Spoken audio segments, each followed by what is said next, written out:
Welcome, خوش آمدید۔ اور جناب یہ ویڈیو وہ ہے جس میں خاتون نے کچھ اس طرح کا لباس پہنا اور پاس میں جو ہے بندے نے اسے پہلی نظر میں دیکھا، اس کو لگا جی قرآن آیت وغیرہ لکھی ہوئی۔ سب سے پہلے اس انسان نے اس خاتون سے جا کے کہا کہ دیکھیں آپ کا جو لباس ہے اس میں ہمیں لگ رہا ہے جی کچھ آیتیں وغیرہ لکھی ہوں، تو آپ ایسا کریں برقع وغیرہ پہن لیں۔ تو خاتون کو بھی سمجھ جانا چاہیے تھا کہ ٹھیک ہے کہ میرا لباس اس طرح کا۔ خیر پھر جب بھیڑ جمع ہوتی تو پھر سمجھ میں بھی نہیں آتا کہ ہو کیا رہا ہے۔ پر یہ کہ کافی لوگ جو ہیں جذبات یعنی کہ اسلامی ان کے کافی اندر سے اجاگر ہوتے ہیں، تو وہ کچھ بھی کرنے کے لیے تیار ہو جاتے ہیں۔ دوسری جانب یہ کہ جناب آپ نے کافی ایسی چیزیں دیکھی ہیں کہ کوئی بھی بندہ کہیں سے بھی اٹھ کر آتا ہے تو اسلامی قانون کے اوپر جو ہے بہت ساری باتیں کرتا ہے، یا پھر جیسا کہ ہماری کتاب ہے قرآن شریف، اس کو بھی بے حرمتی کی گئی بیرون ملک میں، اور آئے دن ہمارے یہاں جو ہے ریلیاں بھی، کافی احتجاج بھی ریکارڈ کیا گیا۔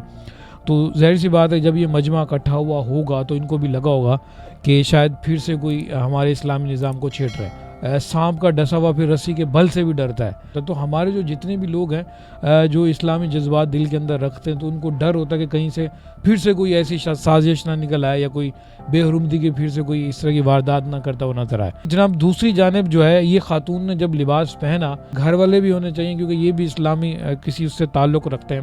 کہ ان کو بھی پتہ ہونا چاہیے کہ یار جو ہم نے یہ چیز پہنی ہے غلط فہمی تو نہیں کہیں کریٹ ہوگی۔ اگر یہ دبئی کے رہنے والے تھے وہاں کا نظام الگ ہے۔ یہ کہ ہم نے کافی لطیفے سنے تھے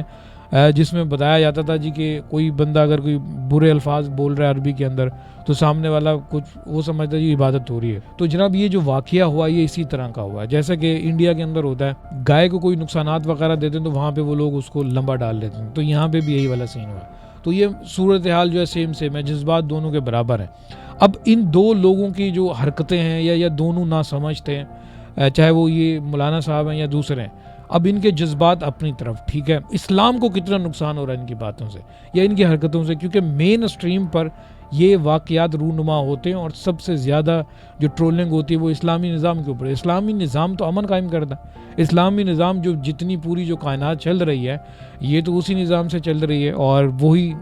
قدرت ہے جو اسے چلا رہی ہے، اس میں سب سموئے ہوئے ہیں، کسی بھی مذہب کے لوگ ہوں، کسی بھی نسل کے ہوں، قدرت ان کو چھوٹ دی ہوئی ہے، سب اپنے اپنے انسان ہیں اور اپنے ایک جو زندگی کا جو کہ عرصہ ہے وہ بتاتے ہیں۔ ان کی قدرت ہی جانتی ہے کون بہتر ہے کون کیا ہے۔ پر یہ کہ جناب کبھی بھی آپ اس طرح کا لباس نہ پہنیں کسی جگہ پر جس سے غلط فہمی کریٹ ہوئی ہو، اور باقی کائنات نے نعمتیں دی ہیں آپ کو،